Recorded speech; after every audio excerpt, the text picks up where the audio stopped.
राम नाम को अंत है, सब साधन है शून्य। अंत गए कछ हाथ नहीं, अंत रहे दस गुण। सियावर रामचंद्र की जय।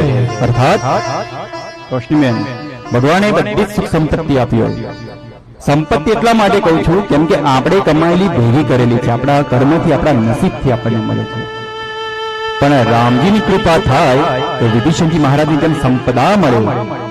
સંપત્તિ એ આપણી કમાયેલી એકઠી કરેલી, આપણી મહેનતની, આપણા કર્મ આધીન, આપણા પુણ્ય આધીન આપણે પ્રાપ્ત કર્યું, પણ કશું જ નથી કર્યું અને બધું જ મળ્યું એ સંપદા। માટે જો સંપત્તિ શિવ રાવણ ही दिन ही दिए 10 माथा, 10 माथाने वाढ़ीने रावणे आ संपत्तिने प्राप्त करी।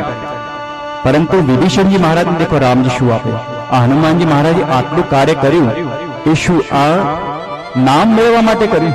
આપણને ખબર છે કે આજે અભિષ્ટ કાર્ય કર્યું, રામ કાજ લગી તો અવતારા। એમના ઉદ્દેશ્યની અમને ભાન થયું કે મારો અવતાર શેના માટે? આ સદગુરુ જીવનની અંદર આવે ત્યારે માર્ગ પ્રશસ્ત થાય।